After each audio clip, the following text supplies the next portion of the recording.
Okay, so this is the favorite portion of mine, talking about guitars and guitar gear. We're actually going to do an episode of just talking about all of the guitars we use, but we're just going to cherry pick one for today. And that one would be this. That would be the RevStar. This is actually fitted with a secret guitar synth pickup here, which we can't talk about yet, but it's already being seen. Sorry that I'm showing it early. Anyway, I absolutely love this guitar. It's glued neck, it's super slinky, it's really well set up. It's just a beautiful, beautiful guitar.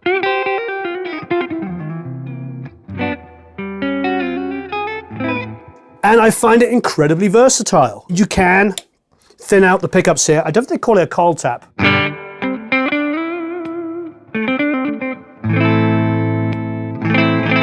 They have a different name for it. If I put the two together.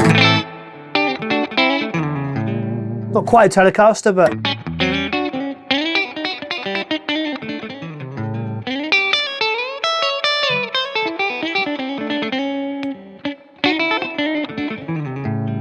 absolutely love it. One of my favorite guitars, and this is the top of the range one, which is about $1,500. We use another one, which is the second to bottom, which is about $600, and both of them get used all the time. Ultimately, whether you're going to spend $600 or $1,500, you're going to get an incredible guitar. I have a real soft spot for championing equipment that is affordable and is amazing, and Yamaha with the RevStar really delivered. You've probably noticed a lot of great players use them. My good friend Graham from Blur uses one. They're just fantastic. Okay, so while we're on the subject of guitars, let's move over here. This is my favorite Overdrive pedal. It's been around for a while now. Tim Pierce talks about it a lot. In fact, he's the one that introduced me to it. Then I became friends with Bernhardt, who designed these, through a mutual friend called Steve Cara. So I'm giving you a shout out, Steve Cara. I was just about to say what he does for a living, but it's actually top secret. He wouldn't like me to say. But anyway, he's a wonderful guy. This is just a fantastic pedal. The amp, as you can tell at the moment, is set completely clean. Not fluff clean, actual clean. Sorry, fluff.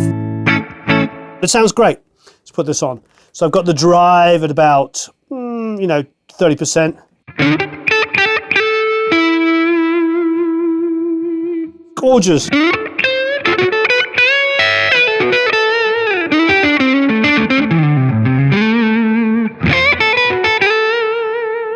The level on this is fantastic. You can smash the amp.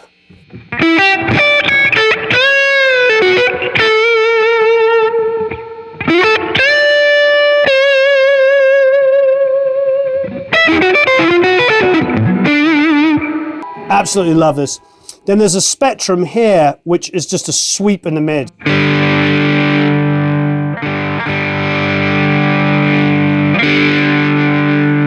Really drives those high mid. And then of course the drive can get quite crazy.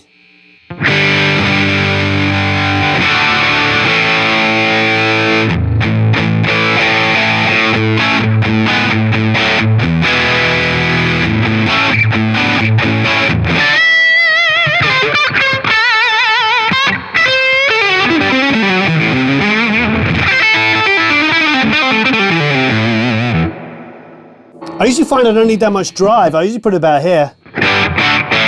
Just mid-rangey and honky and cuts through. Great for leads, great. And really responsive, just like a tube amp.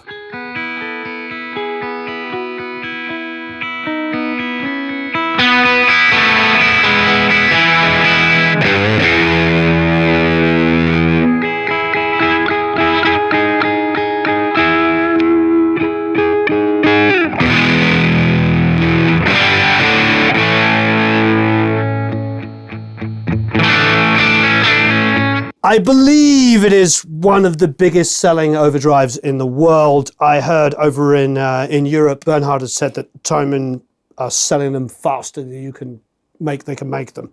It's just an amazing sounding pedal.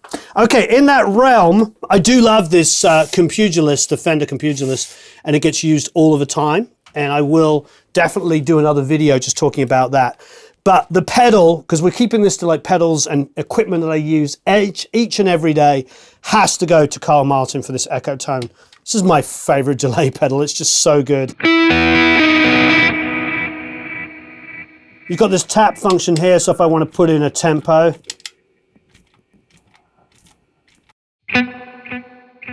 So I just selected the tap function there.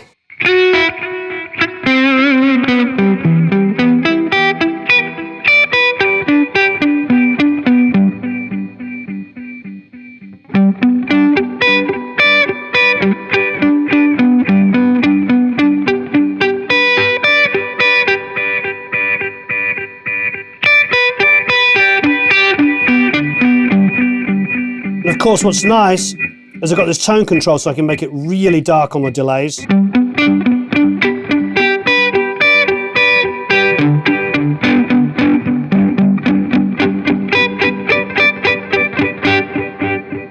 So it feels like tape, it's decaying, or I can do the opposite and get really accurate.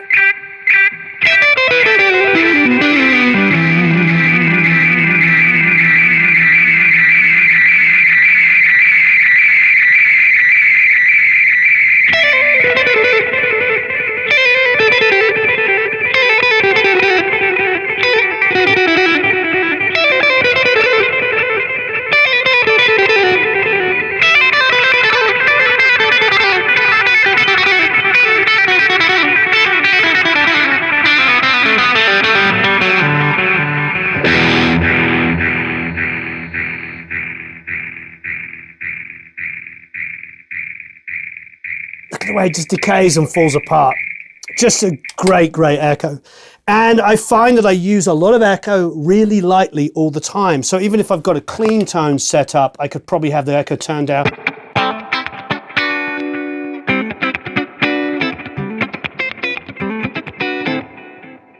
Even lower.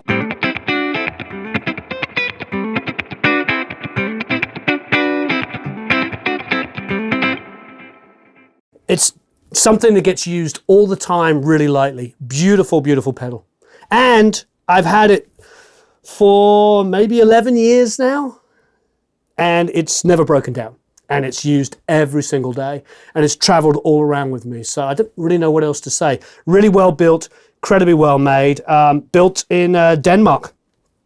Great work, gentlemen. And you've seen it in every single video I've ever done that recorded acoustic guitar. The LL16. I love many acoustic guitars. We have Scott Baxendale's beautiful, beautiful harmony rebuilds. My Stellar over there that he's done is absolutely incredible.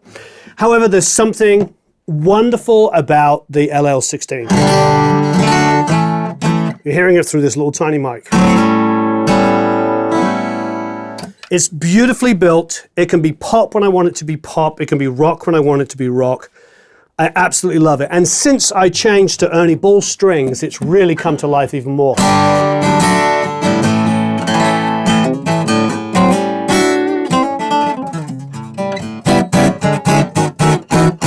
Fantastic. A real workhorse. And for a solid top, beautifully made guitar, under $1,000, totally affordable. And honestly, I don't know, it's the most consistent guitar I own. I always knew it would be because I have 70s FG series, I think an FG 200 from the 70s, which records beautifully. So when I first saw one of these, I had no doubt it was going to be fantastic. But yeah, gets used on every single record I have made since we got it. It's probably been on, 50, 100 different recordings. Well, actually much more than that. It's been on hundreds of recordings. So last but no means least, I wanted to do, and I will do, an episode on just guitars. I'd love to do an episode on just pedals because there's a few other pedals that come in and out. But what I've been concentrating on is the gear that gets used regardless. Like I love Scott Baxendale's acoustics, for instance, and sometimes they're the only acoustic on the track. But the Yamaha is on 90% of what we do, and Scott's stuff gets to be put on against it as well. There's so much character in it. And I did promise that I wouldn't do this, but I'm going to. SM57, here it is, on a stand. I remember talking to be honest, pretty much every single major producer and engineer that I know, that I've worked with, and they all come back to this. Now, there are other microphones that are great, but our ears are so tuned into the way that this $100 or less, frankly, microphone sounds, that whenever I get anybody asking me about inexpensive mics and how to get started, I say, just buy a 57. It's not to say there isn't other great companies out there making great mics. Lewitt's particular mic like this, we're about to do a full review on, and it is absolutely wonderful. But there's something about a 57, as you know, many albums have been made just using 57s. Many singers only sing into 57s, let alone SM7s, just 57s. So if I'm going to be really, really honest about the 7 pieces of essential equipment in this room that I couldn't deal without, it would have to be a 57. It's just the utilitarian mic. It's the sound of guitars, it's the sound of snare drums, it's the sound of pretty much anything you want to use. And it's also the sound of Paul Rodgers' voice, one of the greatest rock singers of all time. So there you have it.